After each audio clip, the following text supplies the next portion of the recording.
빈무덤 2번이라는 제목으로 말씀을 나누도록 하겠습니다. 오늘 우리가 묵상하게 될 본문의 말씀은 누가복음 24장 5절, 6절, 2절의 말씀입니다. 이 2절의 말씀을 제가 읽어드리도록 하겠습니다. 여자들이 두려워 얼굴을 땅에 대니 두 사람이 이르되 어찌하여 살아있는 자를 죽은 자 가운데서 찾느냐? 여기 계시지 않고 살아나셨느니라. 갈릴리에 계실 때에 너희에게 어떻게 말씀하셨는지를 기억하라. 아멘. 어저께 아침 우리는 이런 말씀을 나누었습니다. 우리의 이성, 우리의 경험적 판단이 갖는 한계성을 가지고는 부활을 이해할 수 없다라는 말씀을 어저께 아침 나누었습니다. 오늘은 어저께 아침에 말씀드린 대로 제레미라고 하는 미국 소녀의 이야기를 하려고 합니다. 이 이야기는 실화입니다. 그리고 미국과 영국과 프랑스 텔레비전에서 이 이야기를 방영했고 많은 사람들의 심금을 울린 내용이기도 합니다.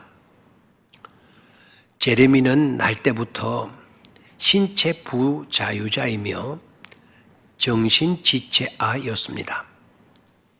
12살 때까지 아직 2학년이었고 외관사고로는 학습이 불가능하게 보였습니다. 그의 성생 도리스 밀러는 아이 때문에 자주 화가 났습니다. 아이는 자기 자리에서 꾸물꾸물거렸고 꿀꿀대는 듯한 이상한 소리를 냈습니다. 그런데 어떤 때는 마치 그의 뇌 속을 빛이 비추는 것처럼 분명하고 똑똑히 말을 하기도 했습니다. 그러나 대부분의 시간은 제레미는 선생님을 불안하게 했습니다. 하루는 선생님이 아이의 부모를 불러 상담을 했습니다. 제레미 부모가 빈 교실로 들어오자 도리스 밀러 선생님이 말을 했습니다. 제레미는 정말 특수학교에 교육을 받아야 합니다. 학습 장애가 없는 다른 어린 학생들과 같이 배우는 것은 옳지 않아요. 왜냐하면 제레미와 다른 아이 사이에는 5년의 차이가 나니까요. 제레미 어머니는 선생님에게 사정하는 그런 남편 곁에서 그냥 흐느껴 울기만 했습니다. 밀러 선생님, 내 아이를 보낼 만한 그런 특수학교가 인근에는 없어요. 제레미는 이 학교를 다니는 것을 그렇게 좋아해요. 제레미가 이 학교를 떠나게 되면 제레미에게는 큰 충격이 될 겁니다. 나는 압니다. 우리 아이가 학교를 정말로 좋아하고 있다는 것을 말입니다. 제레미의 부모가 떠난 뒤 도리스 밀러 선생님은 오랫동안 창밖에 눈을 노려보며 앉아 있었습니다. 차가운 눈이 그녀의 영혼에 스며드는 것 같았습니다. 그녀는 제레미의 부모를 동정하고 싶었습니다. 더구나 제레미의 부모에게서는 제레미 외에 또 하나의 아들이 있었는데 그 아들마저 말기 환자였습니다. 하지만 이 아이를 자기 반에 데리고 있는 것은 옳지가 않았고 힘든 일이었습니다. 가르쳐야 할 아이가 18명이나 더 있었고 제레미는 늘 혼란스럽습니다. 게다가 아이는 결국 읽고 쓰기를 배우지 못할 것입니다. 왜 시간을 더 이상 낭비해야 하는가? 상황을 생각해 보니 자책감이 엄습했습니다. 아이의 가정 환경과 비교했을 때 내 문제는 아무것도 아닌데 나는 여기 불평만 하고 있구나 하는 그런 자책하는 마음이 들기도 했습니다. 그래서 기도합니다. 주여, 제레미를 더 인내하도록 저를 도와주십시오. 제레미에게 제가 좀 더 인내하고 기다릴 수 있도록 해 주십시오. 기도했습니다. 그날 이후로 성생은 제레미의 소란스러움과 공허한 시선을 무시하려고 했었습니다. 그러던 어느 날 제레미가 다리를 끌며 쩔뚝거리면서 선생의 책상으로 다가왔습니다. 밀러 선생님 사랑해요 라고 반 전체가 다 들을 수 있게 소리를 쳤습니다. 다른 학생들은 낄낄거렸고 도리스 밀러 선생님의 얼굴은 빨개졌습니다. 선생은 더듬거리며 왜 아주 좋아요. 이제 자리에 앉아요. 봄이 왔습니다.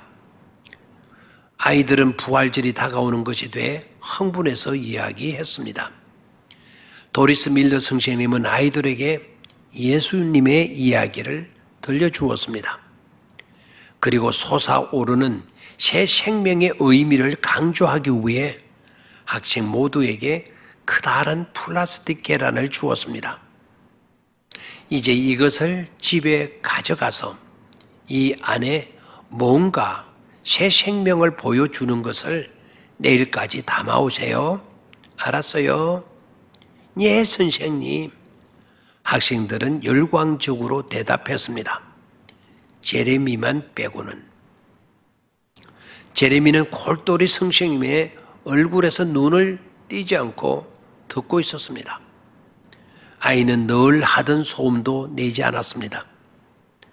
그 아이가 예수의 죽음과 부활에 대해 이해하였을까? 아이가 숙제를 알아들었을까? 아마도 밀러 담임 선생은 아이의 부모를 불러 숙제의 의미를 이야기해 줘야 되겠다 생각했습니다. 그날 저녁 도리스 밀러 선생님의 부엌 개수대가 막혔습니다. 정신없이 그것을 고치느라 제레미 부모에게 숙제 설명을 하지 못했습니다.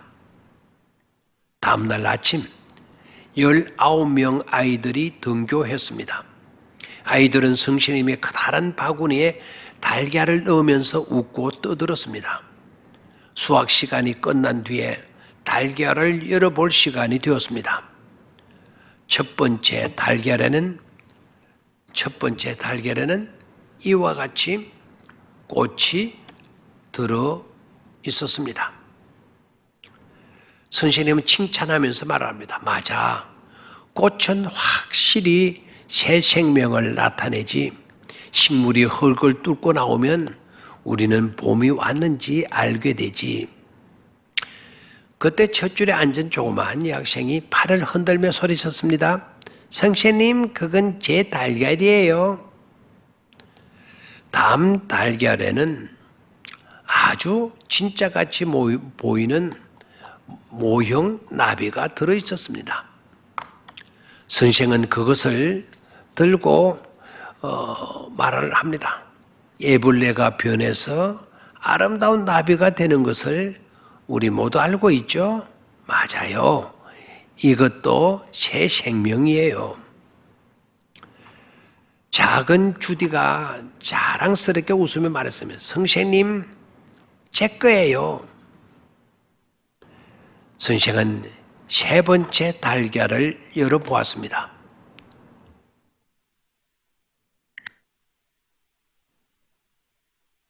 선생님은 깜짝 놀랐습니다. 달걀은 비어 있었습니다. 선생은 제깍 알아챘습니다. 이 달걀은 제레미 것일 거야. 물론 제레미는 내 지시를 이해하지 못했겠지 라고 생각했습니다.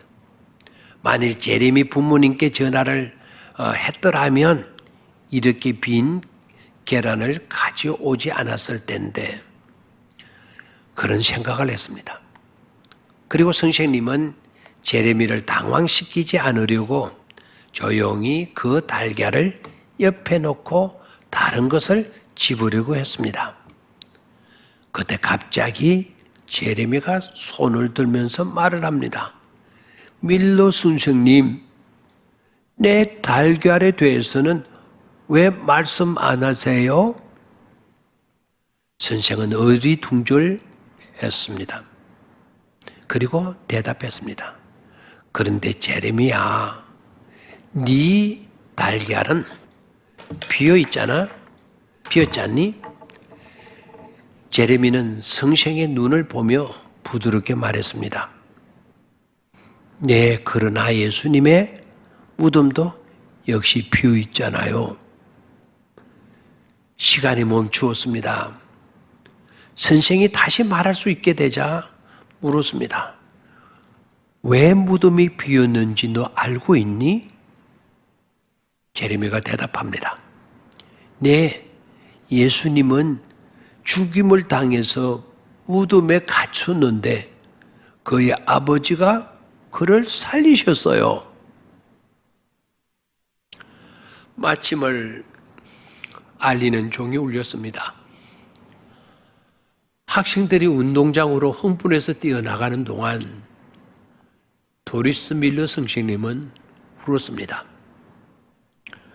그녀 안에 냉정함이 녹아내리고 있었습니다. 석 달 후 제레미는 안고 있던 병으로 결국 죽었습니다.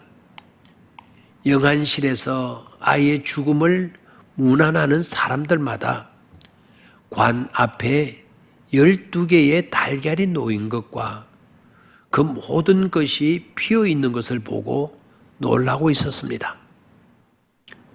제레미는 그렇게 세상을 떠났지만 주님의 빈 무덤을 보며 주님의 부활을 보고 있었던 것입니다.